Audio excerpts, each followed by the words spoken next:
What it do, what it do, what it do, good people. Coming to you live from Ted's TV 410. I'm your host, Ted's Dean. Before we get started, I need you to like, share, subscribe to the channel.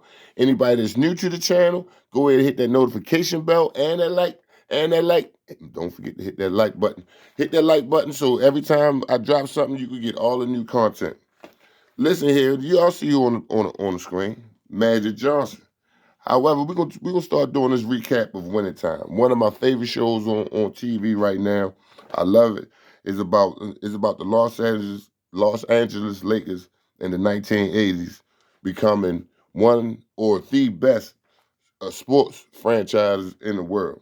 Now, people, I'm gonna tell you this. Yeah, I'm a Laker fan. Been a Laker fan for over 25 years. Yes, indeed.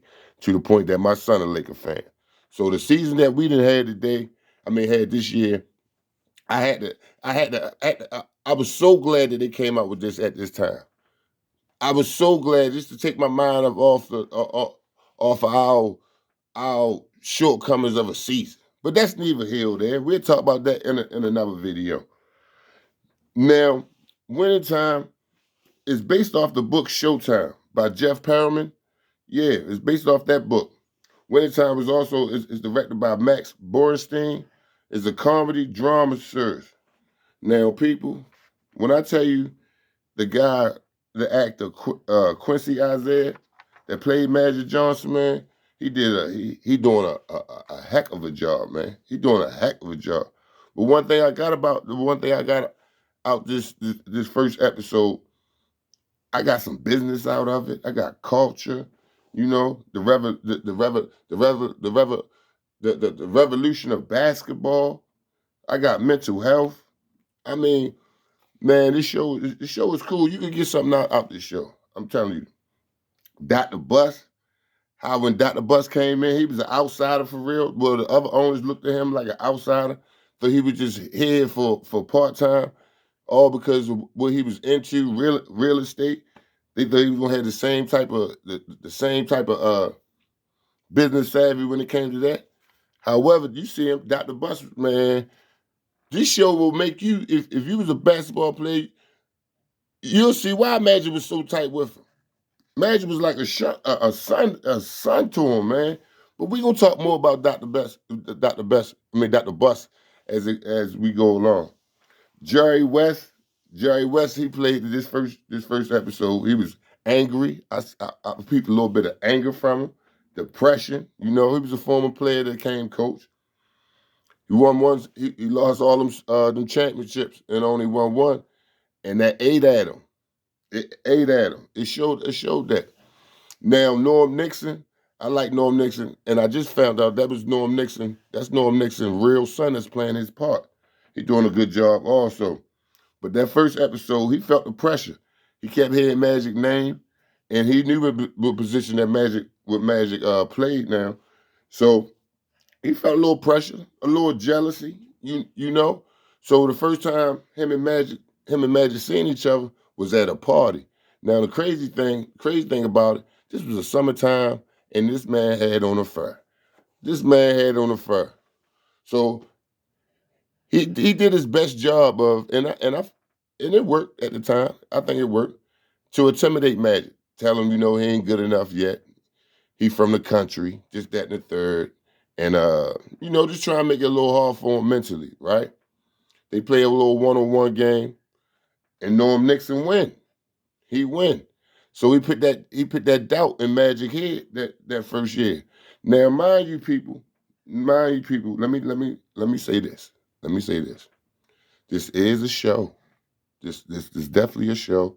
So everything that we see in the show is not factual, right? It's not factual. Like Norman Nixon never played Magic 1-on-1. He didn't. He never played him 1-on-1, and he was happy that Magic was there. Well, at least that's the interviews that I seen. He just wanted to win, and not only that, he ain't keep talking about Magic was country because I think he's from Macon, Georgia. I want to say he's from Macon, Georgia. So, like I said, it's Hollywood, but it make a good storyline for the show. I tell you that. So, at this time, Magic confidence is crushed because when Magic came, Magic was a little, he was a little, he was new, he was cocky. You know what I'm saying? Like he knew what he knew his worth. I'm gonna say that he was smart. He seemed like a businessman even at that time. You know, he was gonna be the number one player in the world. Number one player in the world. So they play 1-on-1. Norm Nixon beat him. After Norm Nixon beat him, now Magic got the doubt in his head, feels as though that he should just go ahead back to college, right? So at this time, he go back to college. He go back to college. Well, he say he gonna go back to college. This is what he's saying. I'm gonna go back to college. So before he was leaving, he wanted to go home because him and his pops was there for a while, right? Now we're gonna get to his family. Him and his pops was there for a while. And he felt as though like, you know what, I just go to college another year and I come back next year.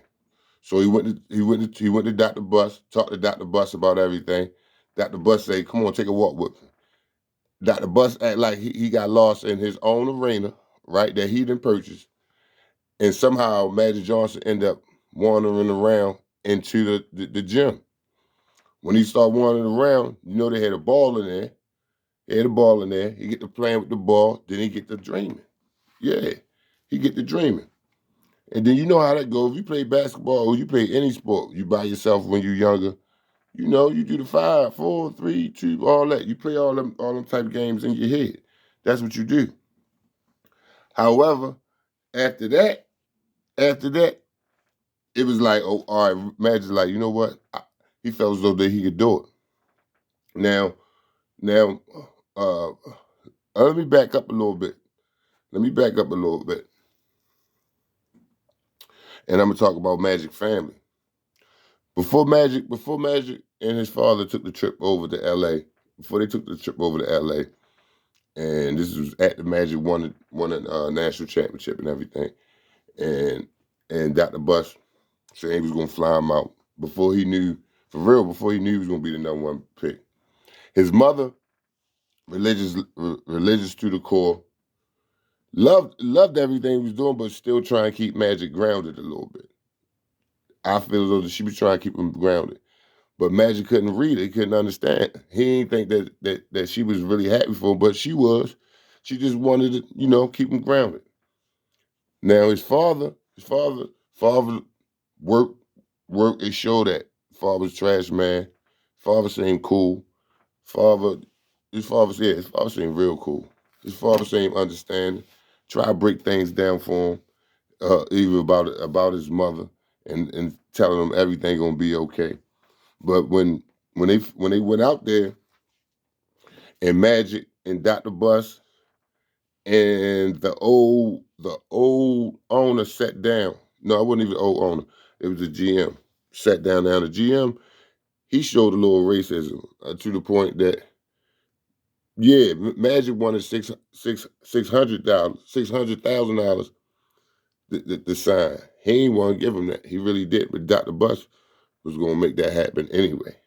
However, they go out there, they come out there and they sit down, they eating. Dr. Bus and Magic, they hit it off automatically, hit it off immediately. But the GM wasn't sold on Magic. They wasn't sold on him for real.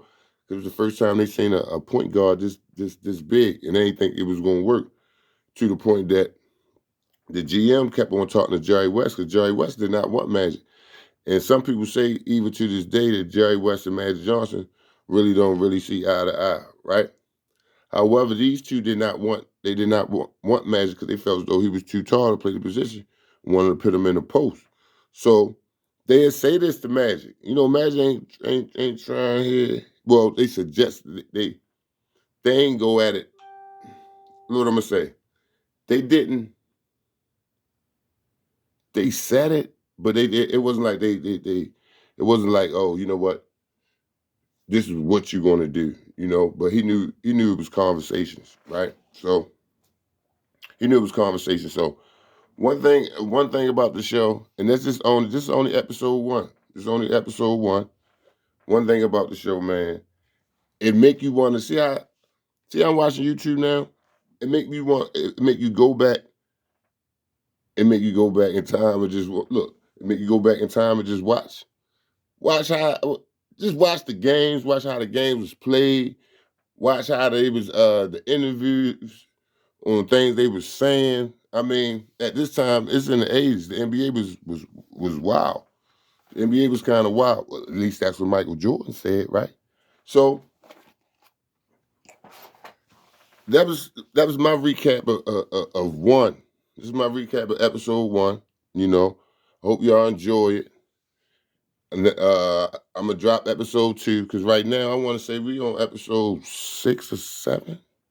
So if you didn't get a chance to see it, go ahead and chop it up and watch it so we can come back here and talk about it and put whatever questions y'all have in the comment section. We could and I read them off the next video and we can discuss it at the end.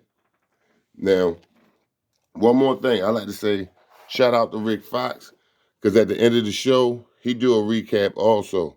And what I found out with Rick Fox before the show started with them trying to find a Magic Johnson, they said it was hard to the point that they didn't think they was gonna be able to find a Magic Johnson, right? And then Quincy walked in. Now Quincy nailed it as far as with the accent, but they wanted to see could he play ball for real. They had Rick Fox put this man through some drills. Rick Fox say he tried to make the man throw up, but he didn't though. He didn't.